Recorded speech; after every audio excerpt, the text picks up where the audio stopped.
Have you ever found something out about yourself that you didn't even think was possible? I have. When you think you know who you are, it can be tough to find out something that changes that. I grew up without a dad, but my mom more than made up for that. She was amazing. She didn't talk much about my dad, other than the fact that he didn't end up who she thought he was at the beginning. They had been together for 5 years when they got married and had me right away. She said he kind of shut down after I was born. He had wanted a child too, but she suspected parenthood was harder than he imagined it would be. My mom got postpartum depression after I was born, and I think that was a tough way to start life as a dad. He had to really take over. I had colic for the first 6 months, and that was how long it took for my mom to get control of her depression.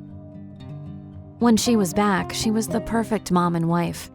She did it all, and she felt like she had to make up for her being MIA for that first 6 months. My dad had checked out at that point. My mom said he was going through the motions, going to work, coming home, eating, dinner, back to bed, and so on. That was all he did. She tried to encourage that he hold me, talk to me, play with me. My dad was younger than my mom, like a lot younger. So she chalked it up to him just being too young and not ready to be a father. He left one rainy morning without so much as a word. He did leave a note though, with only 2 words. I'm sorry. My mom said she was heartbroken for a time, but had seen it coming. She wanted a baby, and my dad was willing to give her one. She was sad it hadn't worked, but was a big believer in fate, and thought everything had worked out the way it should, because she got her beautiful daughter. That's what I loved the most about my mom. She accepted things that most people would struggle with. She could have fixated, could have felt jilted, but she accepted it and chose not to dwell on it. She raised me to be the same way, to trust in something bigger than myself. She wasn't religious in any way, but she was spiritual, and she passed that on to me. When she was diagnosed with breast cancer at the age of 38, she took it in stride. She fought hard, but I knew she was fighting more for me than herself. She made it through 3 rounds of chemo and radiation before it took her from me. I was 20 at the time, and her death rocked me like nothing else. She had taught me to know myself and trust what life had in store for me. But I felt like a marionette doll with its strings cut. I didn't know where to go, what to do. The house was paid off and everything was left to me. But I didn't feel like I could stay there. The memories were everywhere, and they hurt. I wondered if I would ever get to a place where I could get comfort from the memories instead of pain. I knew it would come, but wasn't sure how long it would take. I decided to book college off by a year and go travel.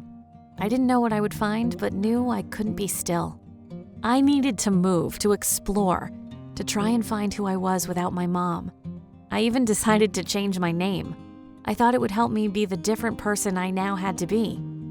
From Carrie, I became Sarah. I traveled Europe, England, and Scotland. I saw many things and met a lot of people. I didn't feel much different in the end, but it did open my eyes to how small and insignificant I was in the big scheme of things. I decided to return to my life back at home and try and honor her by living my best life. I had sold the house to fund my travels, but my mom had left me everything and I was set. I bought a small condo and enrolled in medical school. My mom's death had inspired me to become a doctor. I wanted to work with people who were dying and go into palliative care. It wasn't an easy choice, but it was a choice I felt good about. In my 2nd year of med school, I met someone, a man. I felt an instant kinship with him, and we loved each other. He was significantly older than me, but I didn't care. You loved who you loved, and there wasn't much a person could do about it. My mom had taught me that. We dated for a year before he proposed. We had met through online dating, the way everyone met these days. We chatted online for months before we decided to meet. I knew he was a good 15, 20 years older than me, But he looked a lot younger than he was and was upfront about it from the start, which I really respected. After dating long distance for a time, I decided to pick up and move cities. I was accepted to med school there and was off again. I felt like I had really become my mother's daughter, and I knew she would be proud of who I'd become since she left. Me and Dave decided to get married, and I was happier than ever. I loved him. We definitely got the looks when we were out together. People didn't get us, but they didn't have to. We didn't care. We bought a house and started our lives. We had a small wedding, nothing big. I was going through my residency at a local hospital, and one of the other residents I had become friends with was conducting a study on DNA and genetics. She was studying cancer and how it gets passed down. She was trying to manipulate genetic markers to stop the hereditary nature of the disease. It was revolutionary work. And when she asked me to be a part of the study, I said absolutely. She knew my mom had died of cancer, so in theory, I should have those same genetic markers, or at least some of them. She took samples of my blood and saliva to do a full workup. She told me she could also test for my heritage, and that I was very interested in. I knew everything from my mom's side, but nothing from my dad's. I knew my dad's name was David, but other than that, I didn't even know his last name. My mom had kept her maiden name, a super common one, Smith. Me and Dave joked about how I had possibly the most common name around, Sarah Smith. I never told him that I changed my name to Sarah after my mom had died. I don't really know why, other than I just didn't want to.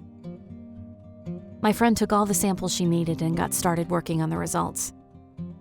She was going to see if she could determine, from my genetic markers, how likely it was that I would get cancer like my mom. I wasn't entirely sure I wanted to know that, but I was very interested in learning more about my dad, who he was, what his full name was, and what his background was. It didn't take long to get the results. The cancer stuff was interesting, but that wasn't what threw my life upside down.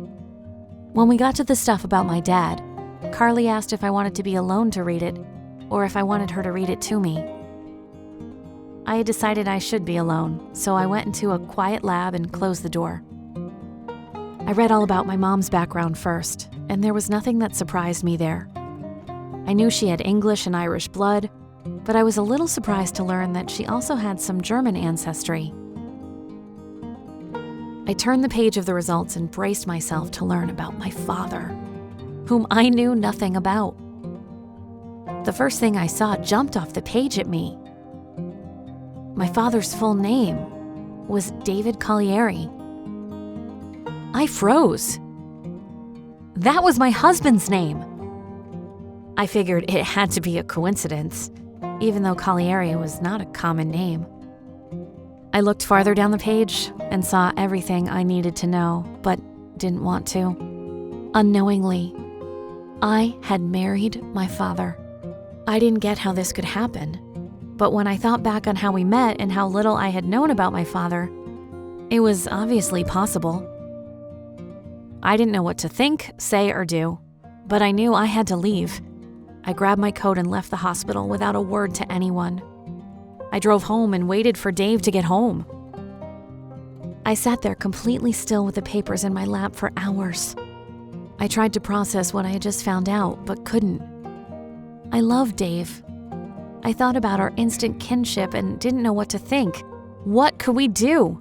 We would have to get a divorce and move on without each other. Could he stay in my life somehow? I didn't see how it was possible, but I also didn't get how I could move forward without him. Those familiar feelings of loss came pouring over me. I had lost my mom and it had left me raw. I had met the love of my life, thinking everything had worked out the way it was supposed to, only to find out that he was my father, and now I was going to lose him too. When Dave got home, he knew instantly that something big was wrong. He held me tight while I plucked up the courage to tell him what I had found out. When I told him, he said that it was impossible, that I didn't even have the same name. I told him that I had changed it after my mom had died. He asked me how she died and seemed sad about it. "She was a wonderful woman," he said. I told him he wasn't allowed to say that about her because he had chosen to leave. I asked him how he could have left me when I was so young, and he said that he was too young himself. He had loved my mom and thought that love would be enough to make him grow up faster. But he had been mistaken. After I was born, he said he felt that he was missing out. He didn't want to be stuck in a life and a role that he wasn't ready for. He said he felt bad for how he had left, without really talking to my mom about it, or saying goodbye to me, but that he had been a coward. We were both in tears. He packed his bags and left that night. We didn't know how to move forward. We got a divorce. No court would question why. Again, I was lost in the world. I wasn't who I thought and had to start discovering who I was all over again. Years later, I met with Dave, and we made our amends. But finding out who he was made me sad that I had missed out on a father and a husband at the same time. I've only just started dating again. But I'll tell you one thing. I'm going to think long and hard before fully committing to anyone ever again. To watch more animated story videos like this, hit that subscribe button. And tell us in the comments section what you thought about this story.